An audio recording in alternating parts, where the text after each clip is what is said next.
Greetings, this is Fred Roll, Curry Young tribal member from Dillingham, Alaska. Another beautiful, blustery Alaska morning. Balmy, balmy 34 degrees. if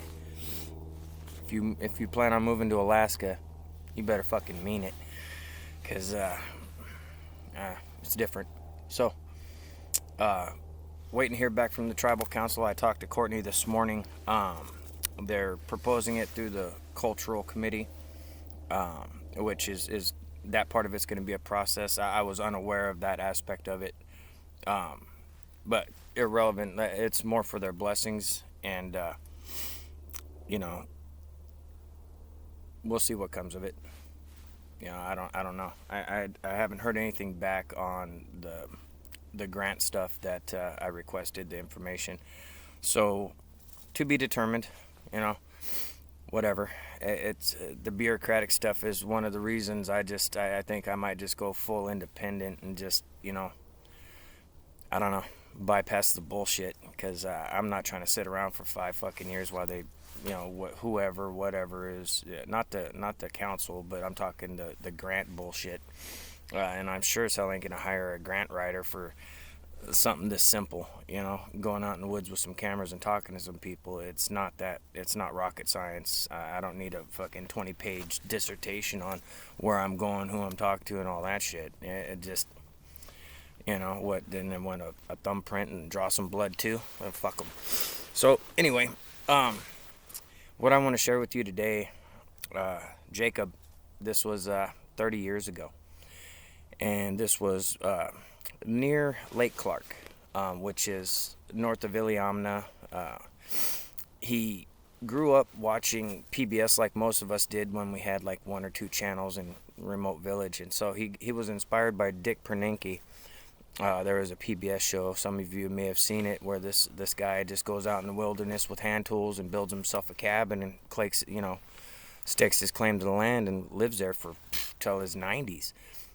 Great show. I recommend anyone who hasn't seen it. Dick Pernenke, Alone in the Wild or something like that, I believe, or not Alone in the Wild. It slips me right now. It'll come to me. Anyway, so Jacob was inspired, and yeah, I was too. That's why I'm a carpenter today. Actually, is because I build furniture and all that shit. So this guy inspired me to see what you can do with some simple hand tools and just beautiful, So he gets out there, and he had a 5-year plan. First year he's going to drop the timbers he's going to need to build the cabin, and in the meantime, tent camp, do his thing, and collect, the moss for the roof and all these. He was going to basically redo what Dick Pernenke did, just in his own way. And, I get it. So first year is relatively uneventful. Just as it was getting into the late season towards fall, end of August, he started hearing some strange screaming coming from down the valley, and he just chalked it up to, I'm new to this area, I don't know what it is. Probably, he chalked up to maybe a bear mating call or something like that, but they don't reverberate through the whole valley. So he chalked it up, not uneventful first year. He comes back the next year, and where he had all his logs stacked, they were just disheveled, not really tossed about, but just not the way they were when he left them. And he thought nothing of it. He figured snow load, they shifted themselves, and snow melting, they just kind of, maybe settled out or whatever. And as he's walking around the stack and just assessing what's going on, he just got there. He's been there maybe 2 days, and there's still snow on the ground melting. And he was just assessing his supplies and what, where he was at and what he should go and cut now, and, that type of thing. So as he's circling around, he's noticing noise off in the distance, like way off in the distance, like trees cracking, just like, and he just really thought nothing of it and thought it was just, it's still, coming into spring, things are just thawing and breaking and dead trees are falling. And as he's going around just assessing everything, he notices some strange old melted out tracks. He said the old melted out tracks were humongous, and he figured it was just snowshoes, old-timey snowshoes. He thought it was strange that the heel portion was so wide, but he figured it was someone's new version of them, and thought nothing of it. Continued on that whole season. He was stripping logs and prepping the ground and things of this nature. He had planned it out to where he wasn't in a rush. And in his meantime, in his off season during the winter, he would fly down to California and do his whatever he was doing down there. And so, pretty uneventful outside of the screams and stuff that second season. Well, the third, he did a bunch more prep work, had the ground ready, come back the third season around the same time of year. And when he comes back in the third season, where he had everything stacked up pretty, they were all intertwined in a big pile, almost like a beaver house, And he was like, "What the? Snow load doesn't do this, What the hell?" So he goes in circles around it, looks, trying to size up. Well, how in the hell did all, he was just trying to piece it together in his mind. He hears something moving behind him. He turns around and looks, and it's just a cow moose, just walks through. Just kind of looking at him like whatever. Goes on through with its yearling, and it actually had twins. Went on through. So he's like, "Oh, okay. Well, I don't know what the hell this is about, but I'm going to continue doing what I'm doing." So he fixes, straightens out his piles. He gets everything lined up. He's drawing, he's getting his string lines in place, make sure he's square and true. And as he's going through this process, he kept getting the feeling he was being watched. Now, where he was at was on a lake. I'm not going to specify the lake. I'm not too sure he was there legally to build this cabin. I think he had it in his mind he was going to go build a cabin and claim it as a homestead. I think. I don't know. Jacob is not his real name. So he does this thing, and as he's feeling watched, he starts just keeping his head one direction and kind of looking out the corner of his eye, trying to figure out what's watching me. Is it that cow moose again? Because he already knew that moose could be dangerous.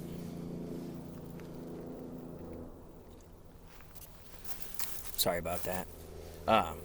So he was aware. Now, as he's moving around doing his thing, as he's pounding in stakes and whatnot, he was focused on something that kept getting his attention, and it was across the lake.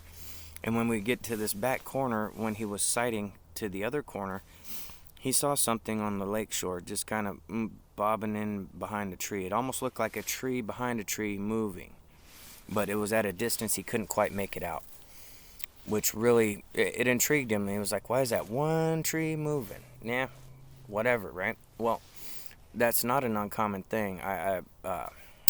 I forget who sent an email to me the other day. Something out of state, but they noticed a single tree moving, and I was like, "Hey, yeah, single trees usually don't move."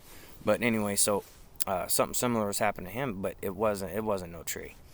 He continued watching. He was intrigued, so he kind of squatted down like he had business. He was just fumbling with his hand tools in his hands, just kind of keeping his brim of his hat low like I am now, and looking across, trying to see what's going on. And he watched it walk down on the beach of the bank of the lake, the beach of the lake, and it walks off to his right. And he's just looking, and he's like, "Well, why in the hell has that trapper got so many furs on?" So immediately he stands up and starts walking down towards the lake. He's a good 50 yards off of the lake, up on a little rise.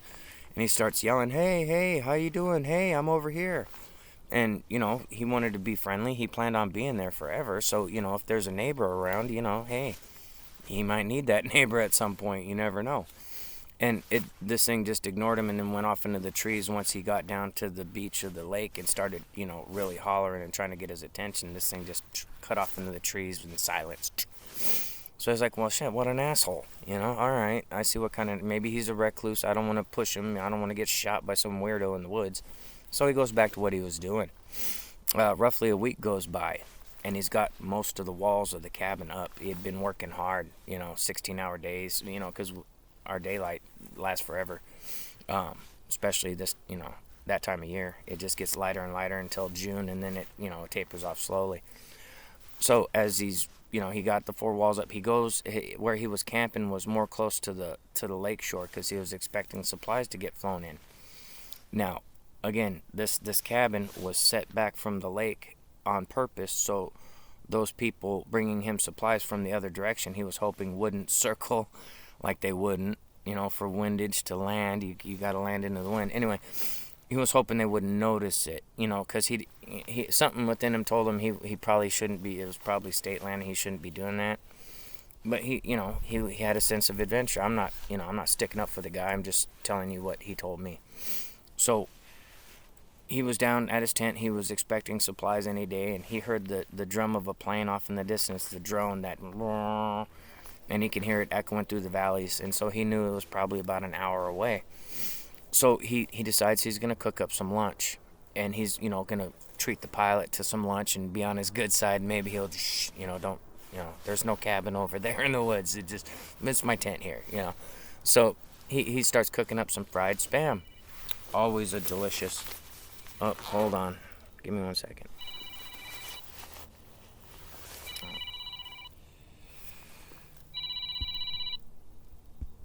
Oh, dang it. Sorry, give me just 1 second. Sorry about that. So, he's cooking up some good old spam. And so, everyone gotta love spam, right? Yeah. But he happened to have some mild cheddar cheese with him, so that spam was looking really good. He's frying it up, and it just so happened it wasn't his plane. It flew down a different valley, and he could tell it wasn't the same kind of de Havilland beaver he was expecting. It didn't have the same markings or whatever. He could tell off in the distance. So he's like, well, okay, I got my lunch anyway. So he commences to eating the spam down by the lake, and he's kind of sitting in a lawn chair, just kind of looking around, like, yeah, this is a spot. I'm really liking this. And of course, he had a bear gun with him at all times, 12 gauge. So as he's enjoying his breakfast, lunch, whatever, brunch, whatever you want to call it, he notices the same figure across the lake walking down the beach, but way further down. So he stands up and is like, I have breakfast, just screaming out, just trying to make some kind of contact with this recluse in the woods. Nothing. As soon as he screamed and the thing heard him scream at it in its direction, it just right up into the trees.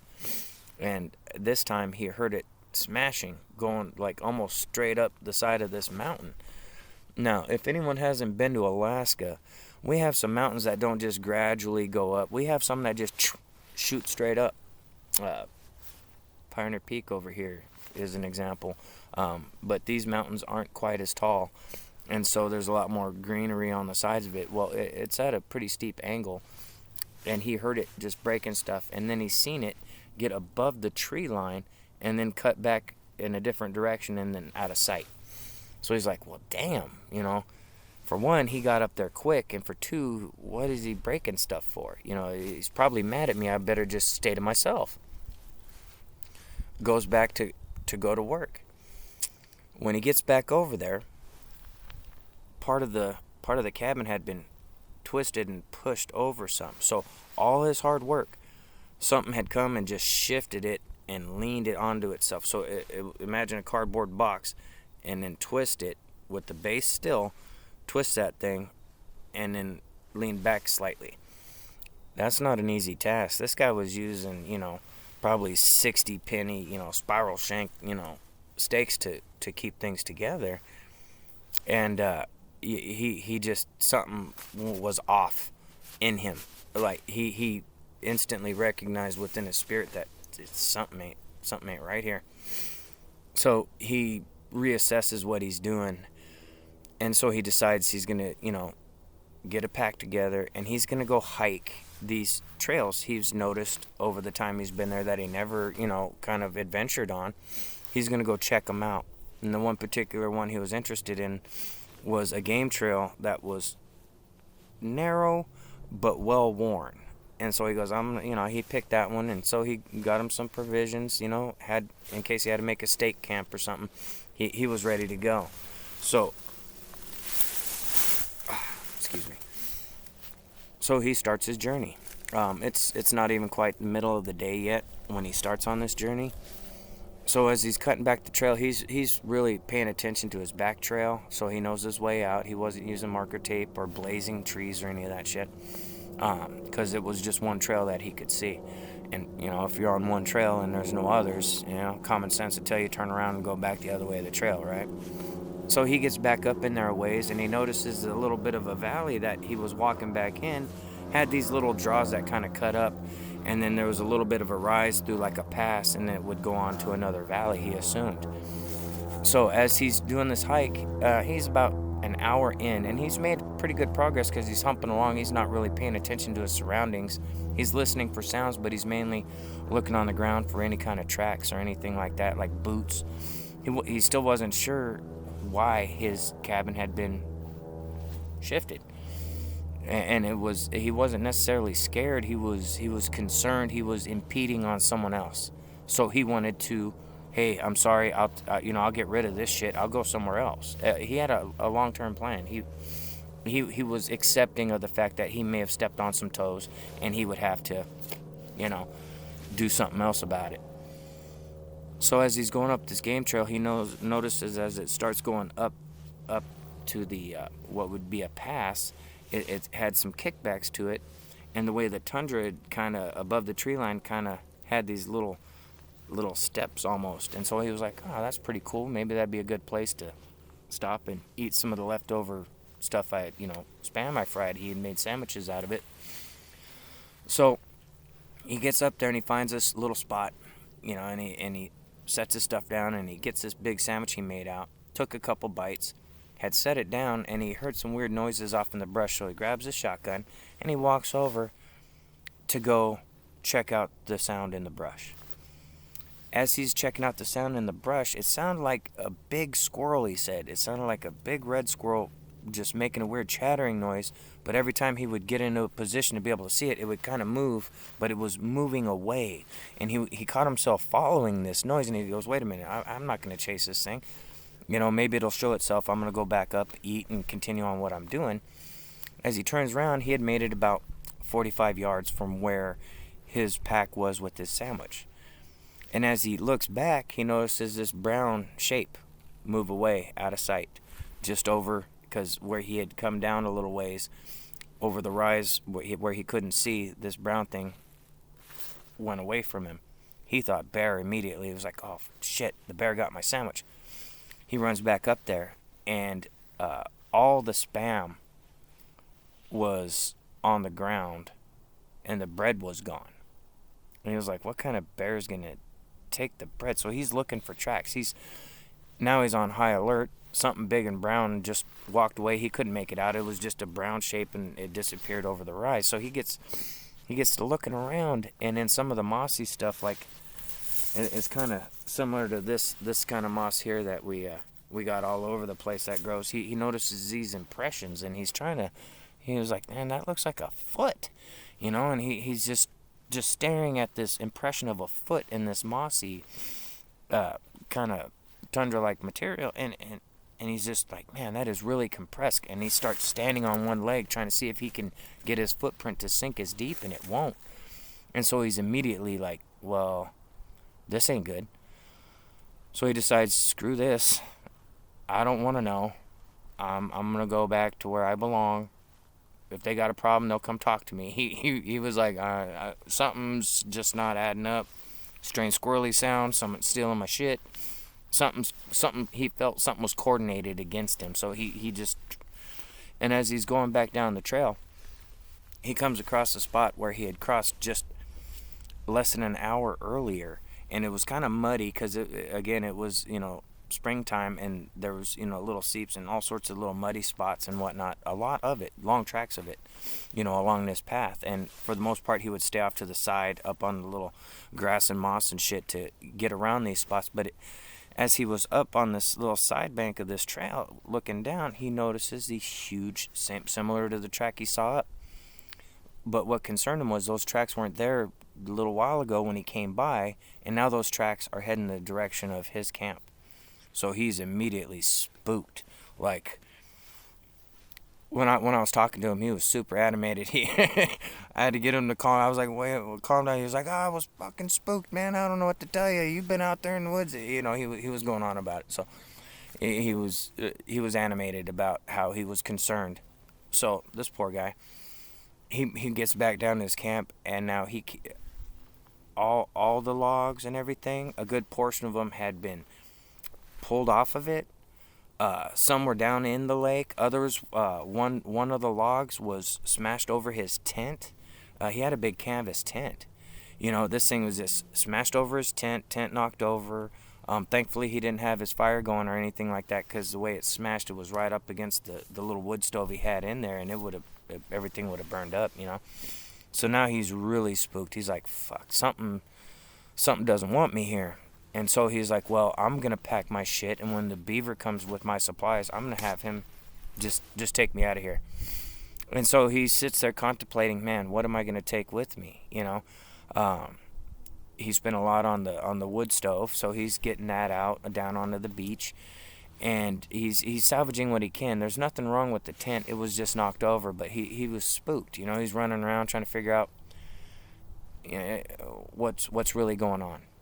Now, as he's bringing stuff down to the beach, the figure across the lake is standing there. And it's a distance away to where he could just make out it's a upright thing.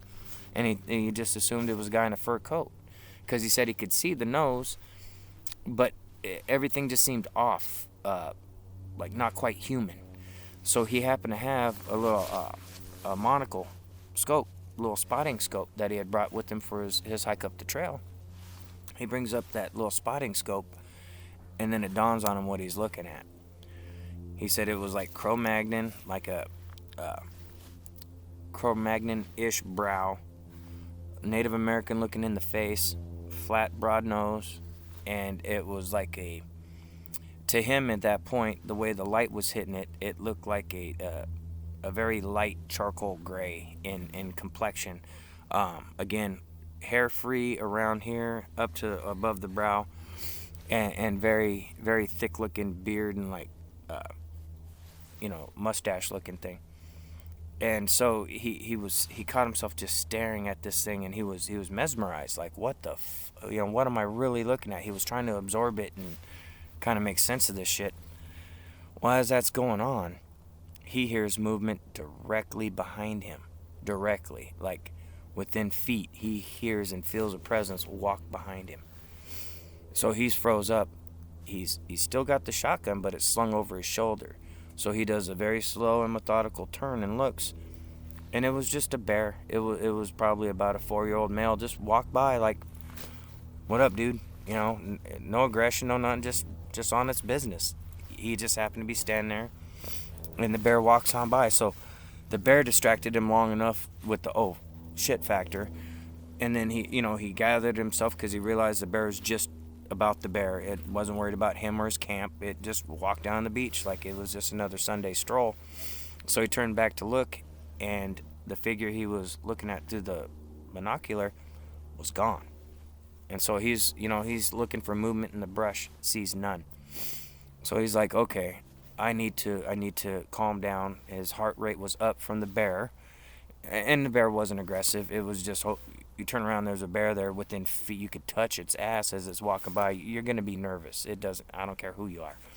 So he goes and calms down. He grabs his little sipping whiskey, and he's trying to calm down. He's like, man, he's calculating it all up. Something's fucking with my cabin. Something stole my bread. This thing across the lake isn't a guy. Now there's bears walking by. So he's thoroughly just over it. All the inspiration, all the motivation to do this thing he wanted to do since he was a little kid, gone. Fuck a cabin. I ain't building a cabin. There's too much sensory overload, I guess you'd call it. So he's resigned himself. He's never gonna try to build a cabin again, and unfortunate, but it happens all the time. So he gathers up his pertinent stuff, and he's got it all in a nice bundle just off the beach, so it's covered. He's got a little tarp over it and stuff. And he was sitting there, and he had one of them old school, like first or second generation Kodak instant cameras, And so he was like, man, I'm going to try to get a picture of this thing. No one's going to believe me. So he goes and he takes a picture of what was left of the cabin. And he went back up the trail, tried to get a snapshot of one of the tracks. And as he was coming back down, because in his mind, the place that he had grown to love over a few seasons, instantly it meant nothing to him because of these things being around. He knew he couldn't be there. He just knew it within himself. So he gets his little he's doing this little thing, you know. Anyone old enough to remember the Kodak instant ones? He was sitting there waving it in the air for it to develop. And I don't mean to laugh. I'm picturing this in my head. He's walking along, and as he's waving, he notices movement down by where his stuff is. And he notices an arm holding up the tarp. And he's like, hey, that's my stuff. Well, sorry, making sure the mama moose bedded down back over here. It wasn't coming to say hi to me. So he's like, hey, that's my stuff. Well, this thing drops the tarp, and where he had it under the trees, this thing so happened to be its center of itself was behind the tree. And so as he was coming down the trail, the tree was, of course, moving, or he was coming up on it from a different angle, and this thing stayed always just out of view, but he could see its width behind the tree and its height, and it was humongous. And he was like, hey, I have a gun, get away from my shit. And so he's got his shotgun now. He dropped the picture. He's got his shotgun, and he's telling him, hey, I'm gonna shoot you. Identify yourself. I'm scared out here, and you're fucking up. And this thing just took off, just gone away from him. Just jumped right over his dilapidated tent and all that stuff, and just an easy leap just was gone. I mean, gone fast. He couldn't. He ended up firing a shot like 10 minutes later when he came out of shock. He was just standing there like, what the fuck? And once he came to, he was instant, just boom! And thing was long gone by then. He was just stuck. It's not a good feeling to be stuck, mentally stuck in it, like you can't do anything. That's that's a horrible feeling. So, he fires off his shot. He goes over and whatever it was just looking. The hairy man was just looking at the stuff like, what's under here, Nothing truly aggressive. More, I don't know. Nothing aggressive had happened. There had been no direct screams at him or yells at him to this point. So he just knew he had to go. Now, he got all this stuff together on the beach. He heard what he thought was his plane again. He goes, anytime now that plane's going to land with these, I can go. And if he can't get it all, we'll leave it on the beach. He can fly back later, pick it up for me. I'll pay him, whatever. So he has his game plan down. Well, it starts getting on into nighttime. Still no plane. So he decides, okay, I'm going to take the remnants of my cabin and I'm going to build a fire on the beach. Shit, why not? I'm not going to be building the cabin. I'm over it. So he goes and he's just leisurely using his chainsaw, whacking the shit out of this cabin he's been working hard on. Jeez, unfortunate. That's a lot of work. But, so anyway, he gets it piled down on the beach, and he uses some of his chainsaw gas to get it lit. And he had a teepee structure and a fire within that big teepee structure of logs, so he had a fire. He rolled some rocks closer to it because he had planned on warming up the rocks to keep his tent warm because his wood stove's now out here, and it's still cold at night, So he was pre-planning some things, he wasn't an idiot. And so he went back to make himself something to eat. Well, all his cans of Spam, he had a couple cases of them just to have them, they had all been like smashed. Like someone just with big heavy boots on or something just smashed them down. Just, they were all smashed, kind of popped and, oozing Spam. Ugh. And he was like, shit. So he had some other stuff. He had some jerky and some salted pork of some kind or whatever. So he put the pork in some water to, desalinify it. Anyway, so he's doing that, and he's just contemplating why is this happening? This is my third year, and all this shit keeps happening. So he was like, he was really bothered with it because he started assessing how much it had cost and everything, and he goes, man, maybe I can make some kind of peace. Maybe I could salvage something of this, because he was getting into his feelings, like, man, I did all this work and now I'm being run off. The fear had subsided a little bit. So as he's deciding what he's going to do, he has this 5-year plan. You know what I mean? He's got the 5-year plan to have everything set and then be set for life to live the way he wanted. And so he kept replaying this in his head. and getting kind of melancholy about it, you know, like shit. I guess I'm gonna have to find a different dream. Well, his fire is going and it's getting darker, and he's still sipping on a sipping whiskey. And as he's contemplating these things across the lake, he couldn't see it, but he knew it was directly across. And this thing let out a scream. Sorry, Mama Moose sounded like she was moving. Let out a scream that he felt in his chest. And once he felt that in his chest and heard it, and it just brought everything together, and he fell on his knees and he was sobbing. And he was holding on to his shotgun and on his knees just sobbing away, you know. The guy was in sorrow over, you know, his dream. And so as he's doing that, he's not sure how much time had passed. He was just listening to the crackle of the fire. There was no more screaming after that. But after he doesn't remember the amount of time that had passed, he hears movement up the rise where his cabin was going to be. And as he's sitting there listening, he hears this woof, woof, woof. So he stands up and turns around. It had to have been a 14-foot log, 10 inches in diameter, spruce. He sees come into the light of the fire, winging around, and it hits the pile of the fire and knocks a lot of it into the water of the lake. So now he's got a fire spread out in front of him. And immediately he is like, what the fuck? He jumps back, and that tree where he had his gear was kind of blocking, obscuring the view for a direct line of sight. It was dark, but for a direct line of sight, he wanted to put shots that way. So that's what he does. He clears that tree that's up on the bank a little ways, and boom, boom, just lets off some rounds with the shotgun, just to let it be known that, you know, fuck this, you know, I can throw back kind of thing.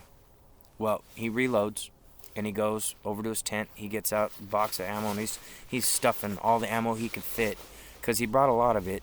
You know, he would store ammo there over the years, so he knew he was have a stockpile of ammo for protection, hunting, all that. So he's going to his reserves. He didn't need them yet, but he knew he wanted more ammo because these things were big. So as he's doing this and shuffling, he hears movement directly behind his tent, maybe 15 feet. He didn't give a shit. He wasn't looking. He had it. This thing just threw a log at his fire, and he assumed at him. He was right next to it, you know. So, of course, he's going to react, you know, how we all would. And he reloaded. He starts shooting that direction that he hears the sound. Hears another slight scream and just tearing off through the woods. Then he hears tearing off through the woods from where his cabin was. And now he's thoroughly just like, fuck this. It's war. You know, I'm done. They're not going to get me, you know, kind of attitude. And he said as he was going up the little rise from the lake to the you know, off the shore of the lake, something came over him to where he couldn't, he just kind of felt like his knees went to jello. He felt he felt imminent death had he continued. He don't know where it came from, he don't know why, but he stepped up and he felt like, whoa, I'm walking into death. And he backed off, went over and started using his boot and stuff to kick his fire into a, you know, one cohesive pile, and decided to wait it out. And he sat up by where he had his gear packed with the tarp behind it to have that tree as protection from any other flying logs, and he could, you know, see up and down the beach. Well, if it was light out, he'd be able to. He had a good vantage point if it was light out. All his flashlight stuff was smashed in the tent somewhere. Too much was going on, noise in the woods for him to go and put his head under somewhere and not pay attention, you know. So he sat there the whole night with noises going on around him. Periodically, another piece of the cabin would be flung off into the trees. It wasn't necessarily aimed at him. It was just the hairy man up there was just throwing pieces of log just randomly, kind of like it was just, you know, screw this place kind of deal. And so he sat there terrified the whole night. Was freezing cold. He wouldn't get up away from the cover of the tree and his stuff to stoke the fire, tend the fire, any of that shit. He just sat there shivering the rest of the night. The fire was too far away at this point to be of any help to him. It was some light, but it had been scattered apart, so it wasn't putting off the, the illumination it was just a little while ago.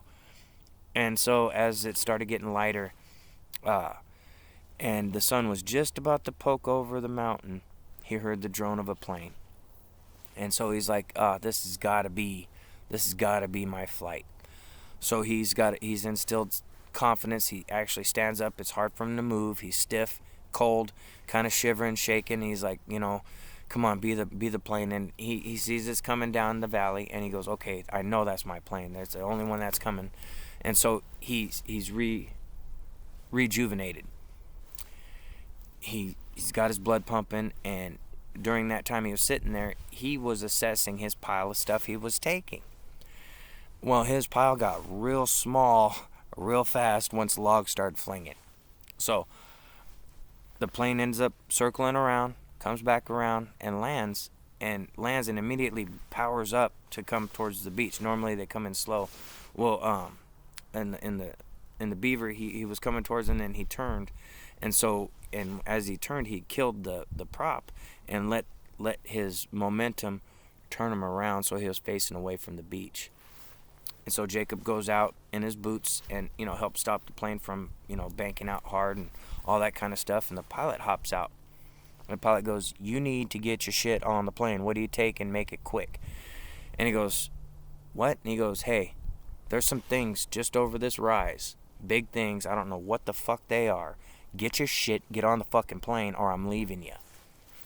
Okay, fair enough. He had most of the shit he wanted. He went and grabbed a couple quick little things. They jump on the plane, fired up. Guy takes off, flies around this particular mountain, and comes back from the back side through that little pass area, coming back towards over his cabin. He was like, "Look down and tell me what the fuck you see, man. What the hell is going on there?" There was 4 or 5 in the open, and they were literally taking the cabin apart and were flinging the pieces that were left of it just off into wherever, just and the guy was going to circle back around, and just nope, and they flew on out of there, and they went to Iliamna. So it ruined his whole day, the whole plan he had to do this build and to live out in the wild. Really unfortunate. The level of interaction varies drastically. Sometimes it's just straight outright aggression. Other times it's a slow burn that builds up to some crazy shit. I don't know. A lot of it still boggles me. Why don't they knock shit over when you're in it? Why don't they just knock down these little cabins and pull you out of there? I'd like to know that. That's one I'd like to know. Anyone who's had an Alaskan experience, feel free to share. You can remain anonymous. Obviously, Jacob isn't really Jacob. I respect anonymity. This particular subject is hard for a lot of people to get past or accept. As far as believable footage of these creatures, there's plenty of what I've seen as view as credible footage. But it's a matter of whether you're going to accept it. If you're the kind of person that needs to put your own eyes on this thing, fucking be careful what you wish for, man.